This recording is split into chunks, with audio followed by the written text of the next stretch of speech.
to the Unlock Your Blocks podcast. My name is Elyssa. I'm a trauma-informed life strategist, and I am calling all anxious ladies today because here's something that you need to know about what's causing your anxiety. Your perfectionism is keeping you in a survival mode state that makes it impossible not to be anxious. Today, we're going to break down why this happens, what is the messaging that you adopted when you were younger that creates an anxious existence today where your system doesn't feel fully safe. And I'm going to teach you also exactly what to do about it. So let's dive in. When we were little, if we were anxious kids, so I'm raising both my hands. I was an anxious little girl. I think I've had acid stomach aches maybe since I was 6 or 7 years old, as soon as I started playing piano and doing recitals and trying to get straight A's in school. So if you relate to that, if you're one of my high achieving girls, there is a strong chance that the message you received, even if you had a wonderful, loving childhood like I did,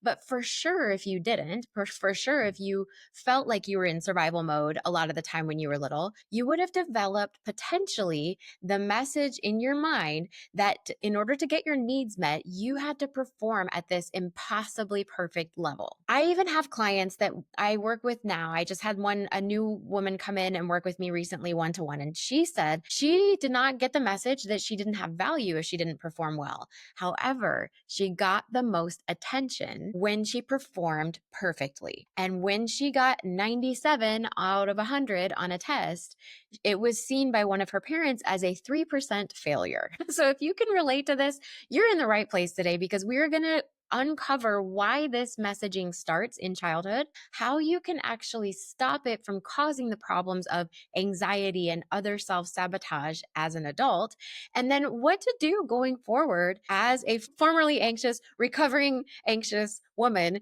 who wants to achieve high, because it's not a bad thing to be a high achiever, right? But it can actually set you back if you go about it the wrong way. So let me lay out for you where this starts. That's going to be our first step. So in order to get your needs met, you had to perform perfectly. So this might mean that you got the most possible attention when you performed really well. Maybe it means that you got berated if you didn't perform perfectly. Maybe it means that you got shamed if you made mistakes as a little kid. I was talking to a guest on the podcast episode recently, and she said that when she spills something, she still has this nasty negative shaming response in her mind towards herself that says, oh my gosh, I can't believe you just did that. You're such an idiot. So we can develop at a very young age an interpretation that making a mistake means you have less value and means that you deserve shame. So when that is the case, we automatically become anxious. And I'm going to explain more about that in a minute. Now, the other thing that we can develop when we're little is this need to control results. But if you think about it, so you might have learned, like I did, that A plus B should equal C. Me doing things perfectly plus the situation going the way that it needs to once I do things perfectly will equal perfect results. And I don't know if this is news to you, but if it is, like, I'm giving you a hug. It's not possible to control results, my friend. It is just not possible to control outcomes. We can control a little bit of what we are doing in the meantime, what our controllable little portion of things is, how much we're trying, what we're taking responsibility for, our thoughts, our feelings, our choices, our actions. That's what we can control. That's what we can have responsibility for. But the outcome is a whole other animal. But if you believed that somehow you were supposed to control the outcome of your dance recital, your piano recital, your paper that you were writing, your test that you took, your cleaning your room perfectly, if you believed that you were responsible for creating perfect results, you are automatically going to have performance-based self-worth that does not allow you to have value outside of an outside of you product. Let me see if I can say that more clearly. I had a client recently that came to me that found me through my TEDx talk. And she said that she's having trouble in school right now because she feels paralyzed when she doesn't have a product to present that feels perfect to her. So when she has a less than perfect test that she took, when she has a less than perfect paper that she's turning in, when she can't show her parents her doctoral certificate yet because she's still working on her dissertation.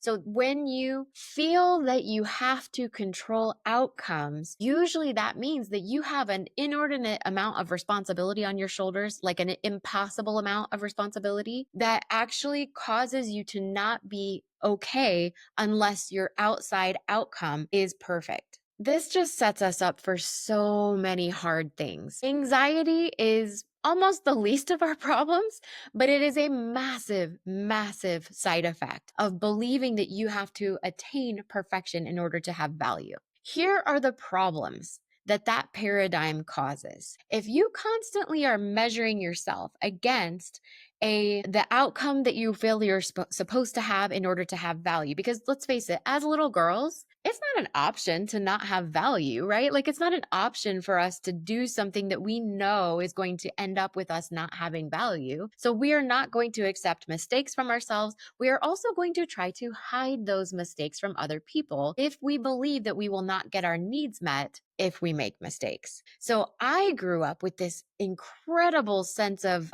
a dual personality, like a dual version of myself.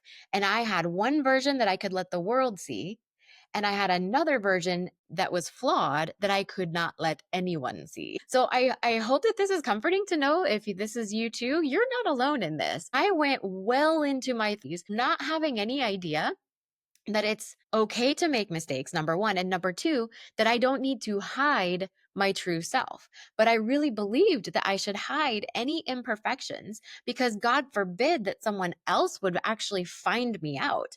You know, if you are feeling like you always have to cover up your imperfections, you are living in a world where the true self is always at odds with that thing that you're supposed to be presenting to everyone else in your mind. So this is the crux of the anxiety. We cannot be authentic. We cannot be relaxed. We cannot be shame free if we believe that we have to present the world with a perfect version of ourselves. And if we pride ourselves on being really good at things, I mean, I was the hero child. I was the straight A plus student. I was the one who could not like accept an A minus. I had to go in and talk to the teacher about why did I get the A minus. And it wasn't my fault. I was programmed at a young age that if you are doing your enough hard work, if you're working hard enough, being good enough, trying hard enough, that you would get the results that you deserved, which is the perfect grade and the perfect passing score for the recital and playing the piece perfectly on the stage and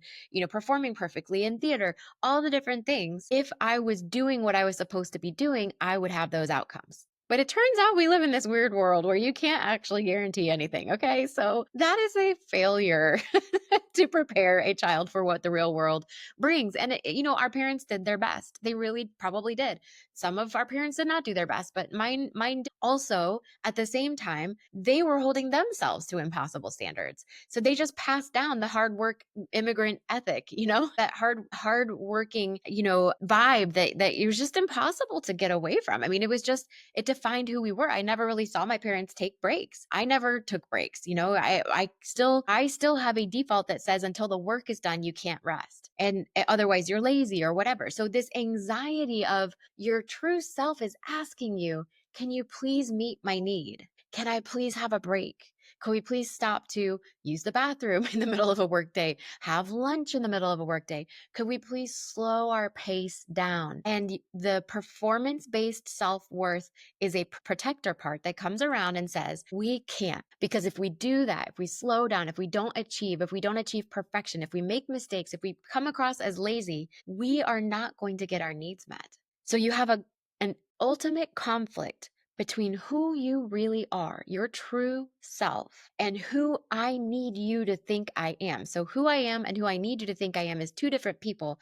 And the fear of being found out drives anxiety and stress and imposter syndrome and procrastination. So the fear of being judged, found out, found wanting, not measuring up leads the survival system to believe that we have to stay in fight, flight, freeze, or fawn until we can perform perfectly. Because if we don't, we're going to be rejected, man. We're going to be abandoned. And you may even have actual evidence that you are going to be rejected or abandoned if you perform less than perfect. So we might have real experiences from our childhood that say it's not safe to make a mistake, or to say who you really are, or to have needs, or to stop playing small. Like, we need to play small, be quieter, be less, need less. And so the anxiety can creep up and take over everything, because ultimately it's a conflict between who I really am and who I want you to think I am so that you'll meet my needs. Now, here's the wonderful news. I'm a grown woman. You're a grown woman. Like, if you are not in high school anymore, you are past high school and you are living your life in college or in your 20s, your 30s, your 40s, your 50s, and on up, you are a grown woman who can keep herself safe, even if you learned that it wasn't safe to do that. So here's the thing. We can start at any moment to rewire this message that says who I am and who I want you to think I am has to be two different things. We can automatically, once we have this realization that there's a dissonance, there's a conflict between our real identity and how people see us and how we want people to see us, we can start rewiring that. It starts with calming your survival brain. And this goes back to my 3S framework. So in the moment, if you're noticing that anxiety, if you're noticing that dissonance between who you really are and who you want people to think you are, then you can just start with your 3 deep breaths. We just take a deep breath in through the nose, let it out through the mouth, and you do that 3 times. It will reset your survival brain momentarily. Okay, so you get a few minutes of calm that way. The next thing in the 3 S's, that's your safety step. The next step in the 3 S's is your self-nurturing. So you make yourself a cup of your favorite beverage, and that will hit 4 out of 5 senses. Nurture those 5 senses. Get something nice to eat, something nice to drink, something nice to smell, to look at. You're going to find things that make your body feel good.